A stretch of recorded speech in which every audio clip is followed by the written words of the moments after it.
Hey guys, today I'm going to teach you 5 beginner mistakes that are ruining your cubing progress. And the first one being putting it off. You have to stay committed. It will be frustrating at first, but you will see change if you stay committed and stay consistent. If you can't figure it out, it's not the end of the world. You can find a tutorial on YouTube.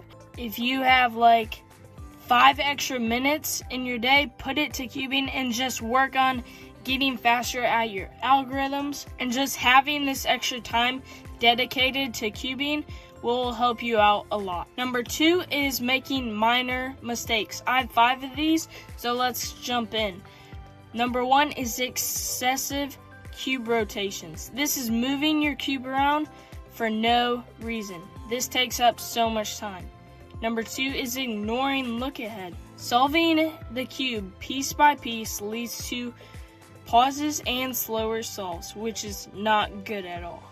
Number 3 is not using inspection time efficiently and effectively. This is wasting your inspection time to only plan something very small. Instead, try and plan out your cross plus first pair, and this will help you out a lot. Number 4 is using a poor quality equipment. Low quality cubes limit your speed and accuracy, so make sure you start upgrading soon. Number 5 is lack of practice. Solving without a purpose slows down your cube progress, which will not get you anywhere. Number 3, being in a rush. Once you solve the beginner's method, you don't have to learn CFOP. Once you solve the beginner's method, you don't have to learn Ortega. Come on guys, seriously, you are in no rush. Take your time. No one is forcing you to hurry up and solve the cube as fast as you can. Once you learn how to solve the 2x2, you don't have to learn 5x5. You are in absolutely no rush. Here's how you can fix this. If you just be laser focused on say solving the 3x3, then you can stay on that topic for a while. But once you're ready to move on, then move on. Once you solve your first cube for your first time ever, you don't have to go and learn 2x2. Just keep on solving the 3x3 for a while until you get good at it, and then move on to 2x2. Number 4 is not doing it together. Everything is better together. You're not going to get anywhere unless you do it with something or someone. For instance, if you watch a YouTube video, you're doing it with someone because you're interacting with the person on the screen. If you get a personal trainer, you're doing it with someone, which helps a lot. If you work with someone, you may get some accountability, which is awesome. My favorite Bible verse is Proverbs 27:17. Iron sharpens iron, just as one man sharpens another. Accountability is the number 1 key to success.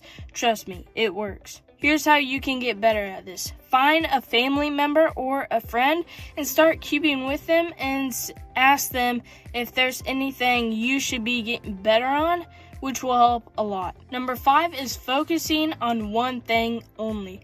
I want to go deep into this topic. I see this too much with beginners. Take this example. If you get into cooking and you only focused on making eggs, that will be the only thing you know how to make, which will be pretty bad if you go into cooking. If you only focus on the beginner's method, you might get good at that, but you won't be good at anything else.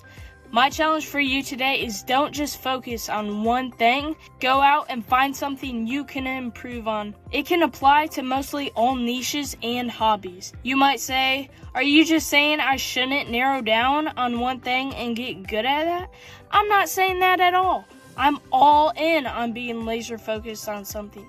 But don't do it for the rest of your life. Get good at something and then move on to something else, and then when you get good at that, move on to something else, and so on. You can get good at a lot of stuff, but you have to be laser focused. Here's the extra mistake that beginners make, which is not investing. You need to invest your time to take some time off to cube.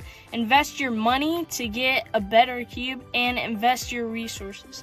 Once you learn the Rubik's Cube, then you can teach others from generation to generation to generation, and so on. You get the point. So that's about it for the 5 mistakes beginners make when learning the Rubik's Cube. So if you like this video, then I know you will want to watch this video where I go deep into beginner tips you need to learn to start solving faster and more efficiently. So make sure you check that out, and we'll see you in the next video.